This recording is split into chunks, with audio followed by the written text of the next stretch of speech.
আজকে আমরা ছায়া প্রকাশনীর দুলাল দাস ও চন্দন সুরভি দাসের লেখা ভূগোল ও পরিবেশ এই বইটার প্রথম চ্যাপ্টার গ্রহরূপে পৃথিবী তার অনুশীলনীতে যে প্রশ্নগুলো আছে তার উত্তরগুলো আলোচনা করব। তোমাদের যদি ভিডিওগুলো ভালো লাগে তাহলে লাইক, শেয়ার ও কমেন্ট করে জানিও, আর চ্যানেলটি সাবস্ক্রাইব করো। আমার একটা ম্যাথসের চ্যানেল আছে, WB ম্যাথস ওয়ার্ল্ড। সেখানে গণিত প্রকাশের কোষে দেখি সমস্ত অঙ্কের সমাধান করে দেওয়া আছে। তার লিংক আমি এই ভিডিও ডেসক্রিপশন বক্সে দিয়ে দেবো, আর ওপরের আই বাটনে ক্লিক করেও তোমরা সেই চ্যানেলটি পেয়ে যাবে। প্রথমে বিভাগ ক, বহু বিকল্প ভিত্তিক প্রশ্ন, মান 1। সঠিক উত্তরটি খুঁজে বের করো। প্রশ্ন 1, পৃথিবীর নিরক্ষীয় ব্যাস উত্তর হবে অপশন বি 12,757 কিলোমিটার। 2, পৃথিবীর মেরু ব্যাস হল উত্তর হবে অপশন সি 12,714 কিলোমিটার। 3, পৃথিবীর অভিগত গোলক আকৃতি প্রমাণের জন্য ঘড়ির পরীক্ষা করেন উত্তর হবে অপশানে যা রিচার। প্রশ্ন 4, পৃথিবীর গড় ব্যাসার্ধ হল উত্তর হবে অপশান সি 6,400 কিলোমিটার। প্রশ্ন 5, পৃথিবীর কক্ষপথের পরিধি হল উত্তর হবে অপশানে 96 কোটি কিলোমিটার। প্রশ্ন 6, পৃথিবীর চারদিকে চাঁদের ঘুরতে সময় লাগে উত্তর হবে অপশান ডি 27.1 দিন। প্রশ্ন 7, খ্রিস্টের জন্মের প্রায় 200 বছর আগে পৃথিবীর পরিধি পরিমাপ করেন উত্তর হবে এরাটোস্থেনিস। এখানে 4টে অপশানের মধ্যে একটা নেই, এর উত্তরটা হবে এরাটোস্থেনিস। প্রশ্ন 8, জিপিএসের মাধ্যমে পৃথিবীর যে কোনো স্থানের অবস্থান নির্ণয়ের জন্য মহাকাশে উপগ্রহ স্থাপন করা হয়েছে উত্তর হবে অপশান বি 24টি।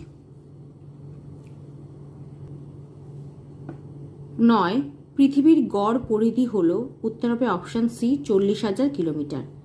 10, সৌরজগতের সর্বাধিক ব্যাসযুক্ত গ্রহ হল উত্তর হবে অপশান সি বৃহস্পতি। 11, আয়তনের নিরিখে সৌরজগতের গ্রহগুলির মধ্যে পৃথিবীর স্থান উত্তর হবে অপশানে পঞ্চম। 12, পৃথিবীর নিরক্ষীয় ব্যাস ও মেরু ব্যাসের পার্থক্য উত্তর হবে অপশান সি 43 কিলোমিটার। 13, নিম্নলিখিত যে গ্রহটি বামন গ্রহ নয় উত্তর হবে অপশান সি শুক্র। 14, পৃথিবী যে গোল এ কথা প্রথম উল্লেখ করেন উত্তর হবে অপশান সি পিথাগোরাস। তারপর অতি সংক্ষিপ্ত উত্তরধর্মী প্রশ্ন, বিভাগ খ, মান 1। শূন্যস্থান পূরণ করো। 1, নিরক্ষীয় ও মেরু ব্যাসের মধ্যে পার্থক্য হল 43 কিলোমিটার। 2, ড্যাশ সালে যা রিচার ঘড়ির দোলন পরীক্ষা করেন উত্তর হবে 1671 সালে। 3, জিওয়েড শব্দের অর্থ হল ড্যাশ উত্তর হবে পৃথিবী সদৃশ। 4, পৃথিবীর মেরু ব্যাসার্ধের পরিমাপ হল ড্যাশ কিলোমিটার উত্তর হবে 6,357 কিলোমিটার। 5, পৃথিবীর উত্তর গোলার্ধের মধ্যভাগ ড্যাশ মিটার বসে গেছে উত্তর হবে 8 মিটার। 6, পৃথিবীর ক্ষেত্রফল হল ড্যাশ উত্তর হবে 51 কোটি বর্গ কিমি। 7, পৃথিবীর পরিধি নির্ণয়ের সূত্রটি হল ড্যাশ উত্তর হবে 2πr। 8, নিউ ইয়র্ক শহরের অক্ষাংশ ড্যাশ উত্তর হবে 40 ডিগ্রি 43 মিনিট উত্তর। 9, পৃথিবী ও চাঁদের মধ্যবর্তী দূরত্ব হল ড্যাশ উত্তর হবে 84 কিলোমিটার। পৃথিবী ও চাঁদের মধ্যবর্তী দূরত্ব হল 3,84,000 কিলোমিটার 3,84,000 কিলোমিটার। 10, পৃথিবীর আনুমানিক ওজন প্রায় উত্তর হবে 6 × 10⁻²৪। 11, বিজ্ঞানী ড্যাশ প্রথম জিওয়েড শব্দটি ব্যবহার করেছিলেন উত্তর হবে জোহান বেনেডিক্ট লিস্টিং। তারপর শুদ্ধ অশুদ্ধ নিরূপণ করো। 1, প্যারিস শহরের মাধ্যাকর্ষণ শক্তি কেন দ্বীপের তুলনায় বেশি, এটি শুদ্ধ। 2, পৃথিবীর কক্ষপথের পরিধি 96 কোটি কিলোমিটার ও আকৃতি গোলাকার, এটি অশুদ্ধ। 3. ল্যাপল্যান্ড শহরটি 66 ডিগ্রি উত্তর অক্ষাংশে অবস্থিত, এটি অশুদ্ধ। 4. মেরু থেকে নিরক্ষীয় অঞ্চলের দিকে 69 মাইল অগ্রসর হলে মেরু নক্ষত্রের উন্নতি কোণ 1 ডিগ্রি হয়, এটা অশুদ্ধ। 5. সৌরজগতের বৃহত্তম গ্রহটি হল শনি, এটা মিথ্যা বা অশুদ্ধ। তারপর স্তম্ভ মেলাও। 1. শনি, এটা হবে অপশান ডি, সৌরজগতের দ্বিতীয় বৃহত্তম গ্রহ। 2. বুধ, এটা হবে অপশান এ, সৌরজগতের নিকটতম গ্রহ। 3. 43 কিলোমিটার, এটা হবে সি, মেরু ব্যাস ও নিরক্ষীয় ব্যাসের পার্থক্য। 4. 24 কিলোমিটার, এটা হবে অপশান বি, পৃথিবীতে জীবমণ্ডলের বিস্তার। তারপর একটি বা দুটি শব্দে উত্তর দাও। 1. বেডফোর্ড লেভেল পরীক্ষা কোথায় হয়েছিল? উত্তর হবে ইংল্যান্ডের নরফোকে। 2. পৃথিবীর প্রকৃত আকৃতি কিরূপ? উত্তর হবে জিওয়েড, পৃথিবীর প্রকৃত আকৃতি জিওয়েড। 3. কোন সাল থেকে জিপিএস পুরোপুরি চালু হয়? উত্তর হবে 1995 সাল। 4. পৃথিবীর নিকটতম গ্রহ কোনটি? উত্তর হবে বুধ। 5. পৃথিবীর উচ্চতম স্থান কোনটি? উত্তর এভারেস্ট। 6. কি থাকায় পৃথিবীতে জীবমণ্ডল সৃষ্টি হয়েছে? উত্তর জল। 7. পৃথিবীর কোন গতির ফলে মধ্যভাগ স্ফীত হয়েছে? উত্তর আবর্তন গতি। 8.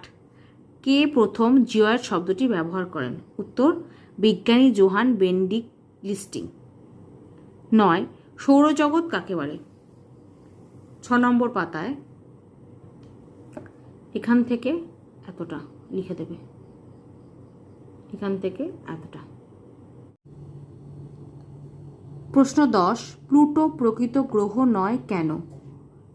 8 নম্বর পাতায় এই যে কোথায় গেল প্লুটো, এটাই হবে উত্তর, এখান থেকে এতটা। বিজ্ঞানীরা প্লুটোকে সৌর পরিবারের গ্রহের তালিকা থেকে বাদ দিয়েছেন 2006 খ্রিস্টাব্দে, কারণ বলে 3টে কারণ দেওয়া আছে, এই 3টে কারণ লিখে দেবে, এখান থেকে এতটা। প্রশ্ন 11. বৃহস্পতি পৃথিবীর চেয়ে কত গুণ বড়? বৃহস্পতি পৃথিবীর চেয়ে 1319 গুণ বড়। প্রশ্ন 12. পৃথিবীর ক্ষেত্রফল কত? পৃথিবীর ক্ষেত্রফল 51,72,000 বর্গ কিলোমিটার। 13. মানুষ চাঁদের মাটিতে পা রাখে কোন বছর? উত্তর হবে মানুষ চাঁদের মাটিতে পা রাখে 1969 সালে।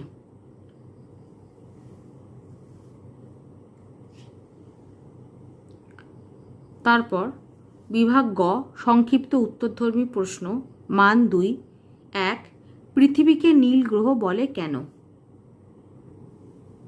উত্তরটা লিখব, দেখো, পৃথিবীকে নীল গ্রহ বলে কারণ পৃথিবীর 3 ভাগ অর্থাৎ 71% জল, এছাড়া মহাকাশ থেকেও পৃথিবীকে নীল বর্ণের দেখায়, মহাসাগরের ভাগ বেশি থাকার কারণে পৃথিবীকে নীল দেখায়। পৃথিবীকে নীল গ্রহ বলে কেন? উত্তর হবে পৃথিবীকে নীল গ্রহ বলে কারণ পৃথিবীর 3 ভাগ অর্থাৎ 71% জল, এছাড়া মহাকাশ থেকেও পৃথিবীকে নীল বর্ণের দেখায়, মহাসাগরের ভাগ বেশি থাকার কারণেই পৃথিবীকে নীল দেখায়। প্রশ্ন 2. পৃথিবীর নিরক্ষীয় ব্যাস ও মেরু ব্যাস সমান নয় কেন? 5 নম্বর পাতায় এই যে দেখো অসমান ব্যাস, এই পুরো প্যারাটা লিখে দেবো, এখান থেকে এতটা অবধি, এত অবধি লিখব, এখান থেকে এতটা।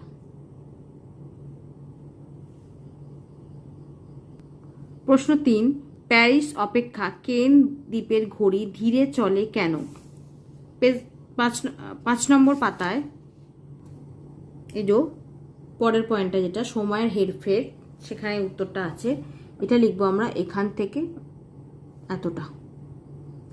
1671 সালে এখান থেকে শুরু করে সঠিক সময় দেয় এত অবধি, এখান থেকে এতটা। প্রশ্ন 4. জিপিএস বলতে কি বোঝো? 10 নম্বর পাতায়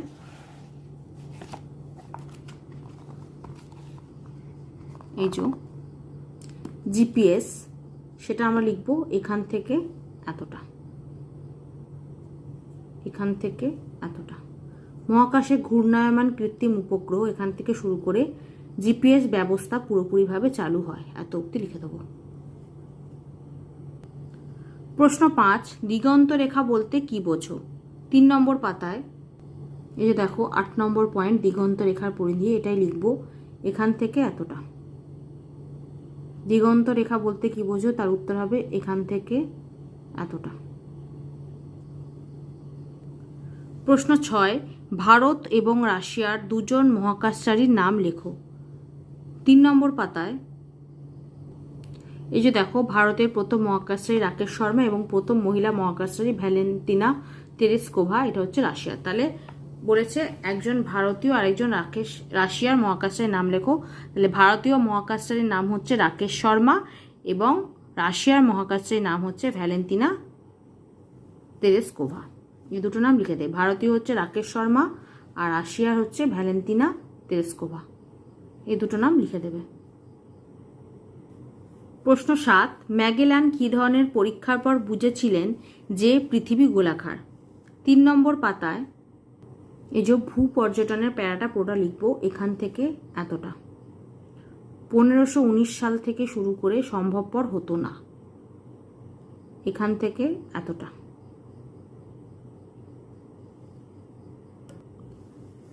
প্রশ্ন 8, জিপিএস এর ব্যবহার লেখো। 10 নম্বর পাতায় এই যে জিপিএস এর ব্যবহার দেখো 5টা পয়েন্ট আছে, 5টা পয়েন্ট লিখে দেবে। 1, অবস্থান নির্ণয়, 2, যান চলাচল, 3, ত্রাণ ও উদ্ধার কার্য, 4, সামরিক ক্ষেত্রে, 5, জরিপ কার্য। এখান থেকে এতটা লিখে দেবে, 5টা পয়েন্টই লিখে আলোচনা করে দেবে। প্রশ্ন 9, অভিগত গোলক কাকে বলে? এর উত্তরটা আমি একটা অন্য বই থেকে দেখাচ্ছি, তোমরা একটু লিখে নিও। বিজ্ঞানীরা পুঙ্খানুপুঙ্খ বিশ্লেষণ করে দেখেছেন পৃথিবীর মেরু ব্যাস অপেক্ষা নিরক্ষীয় ব্যাস 43 কিলোমিটার দীর্ঘতর এবং মেরু পরিধি অপেক্ষা নিরক্ষীয় পরিধি 51 কিলোমিটার বেশি দীর্ঘ। সুতরাং পৃথিবীর নিরক্ষীয় অঞ্চল স্ফীত এবং মেরু অঞ্চল সামান্য চাপা। অতএব পৃথিবীর ঠিক গোল নয়, পৃথিবীর আকৃতি হলো অভিগত গোলক। এখান থেকে এতটা।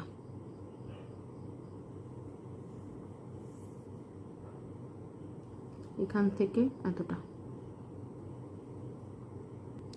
প্রশ্ন 10, কেন্দ্র বহির্মুখী বল বলতে কি বোঝায়? 4 নম্বর পাতায় এর উত্তর হবে এখান থেকে এতটা। জন্মের সময় থেকেই পৃথিবী বিরামহীনভাবে আবর্তন করে চলেছে। এর ফলে পৃথিবীতে 2 মেরু ছাড়া সর্বোচ্চ এক কেন্দ্র বহির্মুখী বা অপকেন্দ্র বলের সৃষ্টি হয়। অপকেন্দ্র বল হল ঘূর্ণায়মান কোনো বস্তুর প্রতিটি বস্তুকণার কেন্দ্র থেকে বাইরের দিকে ছিটকে বেরিয়ে যাওয়ার ঝোঁক।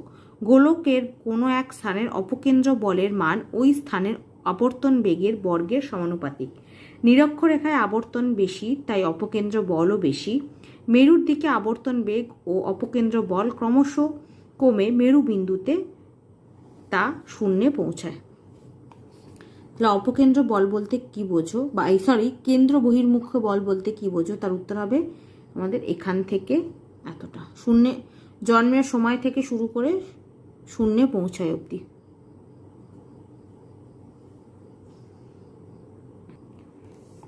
তারপর বিভাগ ঘ সংক্ষিপ্ত ব্যাখ্যামূলক উত্তরধর্মী প্রশ্ন, মান 3। 1, নিরক্ষীয় অঞ্চল থেকে মেরুর দিকে অগ্রসর হলে চাপের দৈর্ঘ্য হ্রাস পায় কেন? 5 নম্বর পাতায় এটা হবে এই পয়েন্টটা, পৃথিবীর পরিধি বৃত্তচাপের দৈর্ঘ্যের পার্থক্য, সেটা আমরা লিখব এখান থেকে এতটা। এখান থেকে এতটা।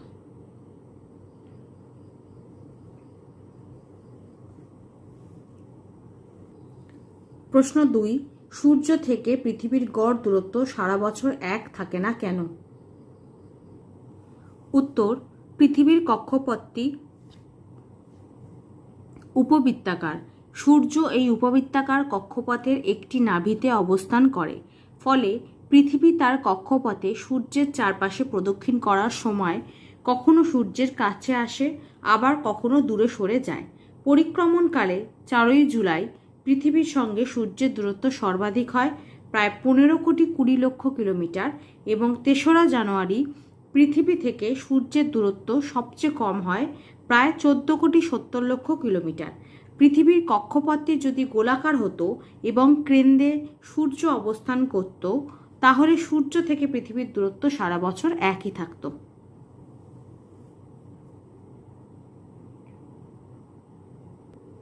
প্রশ্ন 3, এরাটোস্থেনিস পৃথিবীর পরিধি কিভাবে নির্ণয় করেছিলেন? এই উত্তরটা আমি অন্য একটা বই থেকে দেখাচ্ছি, তোমরা একটু লিখে নিও। ছায়ার বইটাতেও এই উত্তরটা আছে, কিন্তু সেটা অনেকটা বড় হয়ে যাচ্ছে, সেজন্য আমি অন্য একটা বই থেকে দেখাচ্ছি। এটা আমরা লিখব এখান থেকে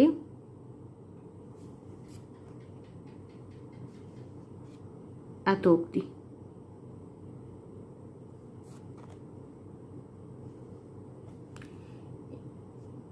খ্রিস্টজন্মের প্রায় 250 বছর আগে গ্রিক পণ্ডিত এরাটোস্থেনিস অঙ্ক কষে পৃথিবীর পরিধি নির্ণয় সচেষ্ট হয়েছিলেন। এরাটোস্থেনিস পরিধি নির্ণয়ের জন্য 2টি স্থান নির্বাচন করেন। একটি কর্কটক্রান্তি রেখার উপর সিএন, যেটা 23 ডিগ্রি 30 মিনিট উত্তর, আরেকটি তার উত্তরে আলেকজান্দ্রিয়া, যেটা হচ্ছে 30 ডিগ্রি 42 মিনিট উত্তর। তিনি কর্কট সংক্রান্তির দিন অর্থাৎ 21শে জুন লক্ষ্য করেন মধ্যাহ্ন সূর্যের পতন কোণ উভয় স্থানের মধ্যে 7 ডিগ্রি 12 মিনিট তফাৎ হচ্ছে। কেন এমন হলো? আসলে পৃথিবীপৃষ্ঠ বক্র বা গোলাকার হওয়ার জন্যই এরূপ ঘটল। তিনি সিএন ও আলেকজান্দ্রিয়ার মধ্যে রৈখিক দূরত্ব বা প্রকৃত দূরত্ব মেপে দেখলেন 5000 স্টেডিয়া। 1 স্টেডিয়া মানে হচ্ছে 185 মিটার। এইবার পৃথিবীকে বৃত্তাকার ধরে পৃথিবীর কেন্দ্রের কোণ হচ্ছে 360 ডিগ্রি। জ্যামিতিক নিয়মে পৃথিবীর পরিধি নির্ণয় করলেন 2,50,000 স্টেডিয়া বা 46,250 কিলোমিটার। এরাটোস্থেনিসের নির্ণয় করা পৃথিবীর পরিধির সাথে বর্তমানে নির্ণয় করা পৃথিবীর পরিধির পার্থক্য বেশ বেশি, কারণ এখন হচ্ছে পৃথিবীর পরিধি হচ্ছে 40,075 কিলোমিটার। প্রায় 2000-এরও বেশি বছর আগে যন্ত্র অত উন্নত ছিল না। এরাটোস্থেনিস সিএন ও আলেকজান্দ্রিয়ার মধ্যে দূরত্ব নির্ণয় করেছিলেন 5000 স্টেডিয়া মানে 925 কিলোমিটার, কিন্তু প্রকৃত দূরত্ব হলো 800 কিলোমিটার। প্রকৃত দূরত্ব ধরলে পরিধি হয় 40,000 কিলোমিটার, যা বর্তমানে আধুনিক যন্ত্র দ্বারা নির্ণয় করা পরিধির কাছাকাছি। অতএব এরাটোস্থেনিসের নির্ণয় করা পৃথিবীর পরিধির ফারাক থাকলেও তার প্রয়াস ছিল অভূতপূর্ব। এখান থেকে লিখব এত অবধি।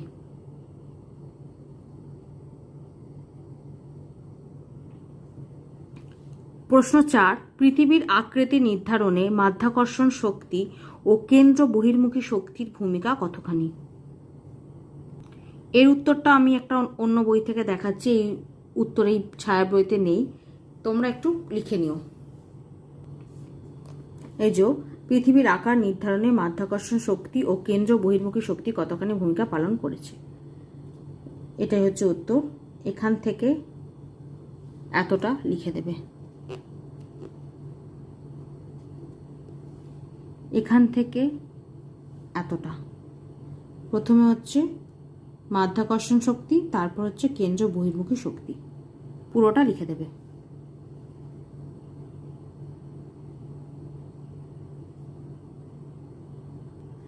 প্রশ্ন 5, পৃথিবীর কক্ষতল কত এবং তার নির্ণয়ের পদ্ধতি লেখো।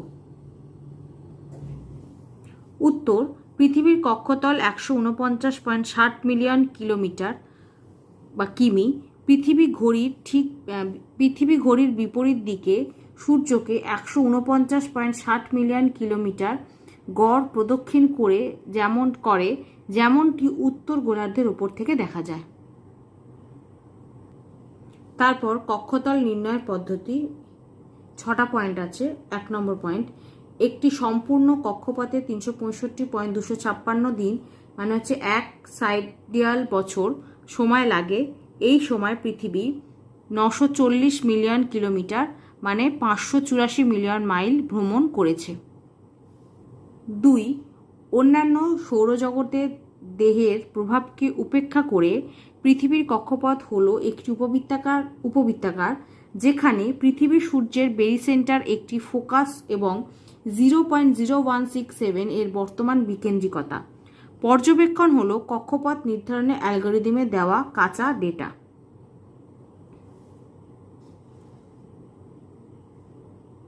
3. গ্রাউন্ড ভিত্তিক পর্যবেক্ষণ দ্বারা করা পর্যবেক্ষণগুলি সাধারণত টাইম ট্যাগযুক্ত অজিমুথ উচ্চতা পরিসীমা অথবা পরিসীমা হার মান নিয়ে গঠিত।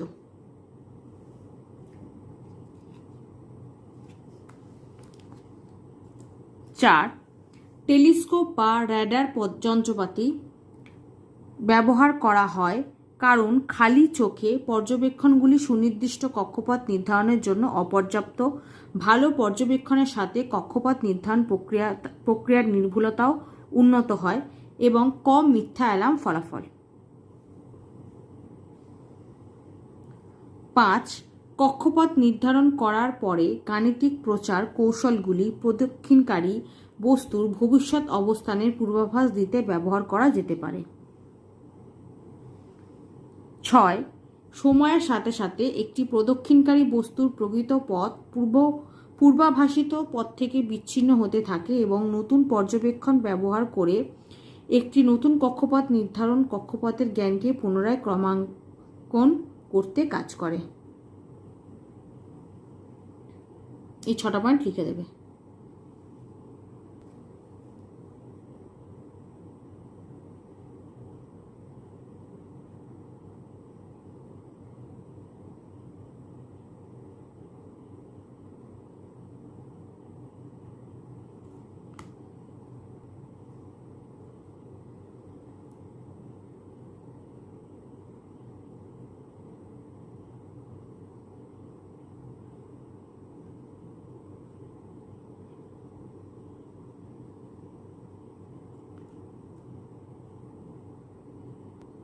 প্রশ্ন 6. পৃথিবীর বিভিন্ন অঞ্চলে বস্তুর ওজনের পার্থক্য হয় কেন? 4 নম্বর পাতায় এই যে অসম ওজন, এই পুরো প্যারাটা লিখতে হবে। এখান থেকে এতটা একই পরিমাণ বস্তুকে এখান থেকে শুরু করে পৃথিবী উপগোলক আকৃতি বলে এরূপ হয়। এখান থেকে এতটা। প্রশ্ন 7. ঘড়ির দোলন পরীক্ষা থেকে কিভাবে পৃথিবীর গোলাকৃতির পরিচয় পাওয়া যায়? 5 নম্বর পাতায় এর উত্তরটা হবে সময়ের হেরফের। এই পুরো প্যারাটা লিখতে হবে। এখান থেকে এতটা। 1671 সালে এখান থেকে শুরু করে পৃথিবীর উপগোলক আকারের প্রমাণ দেয় এত অবধি। এখান থেকে এতটা। প্রশ্ন 8. জিওয়েড বলতে কি বোঝো? 6 নম্বর পাতায় এর উত্তরটা হবে জিওয়েডের ব্যাখ্যা। এখান থেকে এতটা। প্রকৃত জিওয়েডের ধারণাটি কিছুটা জটিল। এখান থেকে শুরু করে জিওয়েড পৃষ্ঠ দেখতে অনিয়মিত হয়। এখান থেকে এতটা। বিভাগ উ দীর্ঘ উত্তর ভিত্তিক প্রশ্ন মান 5। 1. পৃথিবীর আকার সম্বন্ধীয় 5টি প্রমাণ দাও।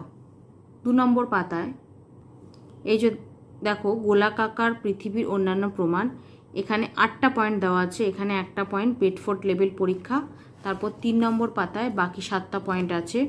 সূর্যরশ্মির পতন কোণের ভারসাম্য, সূর্যোদয় সূর্যাস্ত, সমুদ্রগামী জাহাজ পর্যবেক্ষণ, ধ্রুব তারার অবস্থান, ভূপর্যটন, অন্যান্য গ্রহের আকার আর দিগন্ত রেখার পরিধি। এখানে 2 নম্বর আর 3 নম্বর পেজ মিলিয়ে টোটাল 8টা পয়েন্ট আছে। তার মধ্যে থেকে আমাদের 5টা পয়েন্ট লিখতে বলেছে। এর মধ্যে থেকে তোমাদের পছন্দ মতো 5টা পয়েন্ট লিখে দিও। 8টা পয়েন্টের মধ্যে যে কোনো 5টা পয়েন্ট লিখে দিও। প্রশ্ন 2. পৃথিবীর অভিগত গোলক আকৃতির প্রমাণগুলি ব্যাখ্যা করো। 4 নম্বর পাতায় অভিগত গোলক বা উপগোলক একই, তাহলে পৃথিবীর উপগোলক আকৃতির প্রমাণসমূহ, এটাই হবে উত্তর। এখানে 2টো পয়েন্ট আছে। 1 হচ্ছে অসম ওজন, 2 হচ্ছে ভূগোলকের আকৃতি। তারপর 5 নম্বর পাতায় দেওয়া আছে দেখো অসমান ব্যাস, সময়ের হেরফের, তারার উন্নতিকোণের পার্থক্য। আর 6 নম্বর পয়েন্টটা হচ্ছে পৃথিবীর পরিধি বা বৃত্তচাপের দৈর্ঘ্যের পার্থক্য। এই 6টা পয়েন্টই লিখে দেবে। 4 নম্বর পেজের এখান থেকে শুরু করে 5 নম্বর পেজের এত অবধি লিখে দেবে। 6টা পয়েন্টই লিখে দেবে। প্রশ্ন 3, পৃথিবীর আকৃতি পৃথিবীর মতো কিভাবে ব্যাখ্যা করবে? 5 নম্বর পাতায় এর উত্তরটা হবে, দেখো 5 নম্বর পাতার শেষে দেখো দেওয়া আছে জিওয়েডের ধারণা। এখান থেকে আমাদের শুরু করতে হবে। এখান থেকে প্রথমে এতটা অবধি লিখবে, তারপর 6 নম্বর পাতার এখান থেকে এতটা পাঠানো ছবি থেকে আবার লিখবে পৃথিবী সদৃশ অবধি, এত অবধি। তার সাথে এই ছবিটা পারলে এঁকে দেবে। 5 নম্বর পাতার জিওয়েড এর ধারণা এখান থেকে শুরু করবে, এত অবধি লিখবে, তারপর 6 নম্বর পাতার এখান থেকে এতটা অবধি লিখবে, আর এই ছবিটা এঁকে দেবে। প্রশ্ন 4, সৌরজগতে অন্যান্য গ্রহের সাথে পৃথিবীর তুলনামূলক আলোচনা করো। Page number 7। এই যে দেখো নিচের দিকে দেওয়া আছে, দেখো সৌরজগতের অন্যান্য গ্রহের সাথে পৃথিবীর তুলনা। এই 4টা আমাদের পুরোটা করতে হবে। গ্রহ, হেলানো অক্ষ, ব্যাসার্ধ কিলোমিটার, ভর, পৃথিবীর ভর = 1, আবর্তনকাল, পরিক্রমণকাল, সূর্য থেকে দূরত্ব এই হিসাবে উপগ্রহের সংখ্যা। এই পুরো 4টা করতে হবে। এই পাতায় আছে দেখো বুধ, শুক্র, পৃথিবী, মঙ্গল, বৃহস্পতি। তারপর 8 নম্বর পাতায় শনি, ইউরেনাস, নেপচুন।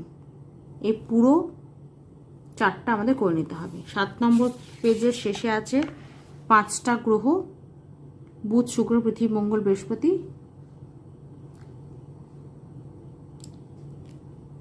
তারপর পরের পাতায় 8 নম্বর পাতায় আরও 3টে আছে শনি, ইউরেনাস, নেপচুন। এই পুরো 4টা করে দেবে। আর এখানে স্টার দিয়ে যেগুলো লেখা আছে সেগুলো লিখে দেবে। নাসা, পৃথিবীর ভর = 600 কোটি কিলোগ্রাম, আর অ্যাস্ট্রোনমিক্যাল একক, ইউ হচ্ছে অ্যাস্ট্রোনমিক্যাল একক, এই ইউ হচ্ছে অ্যাস্ট্রোনমিক্যাল একক, যেটা হচ্ছে 14.96 কোটি কিলোমিটার। এই দুটো লিখে দেবে, পৃথিবীর ভর আর অ্যাস্ট্রোনমিক্যাল এককটা।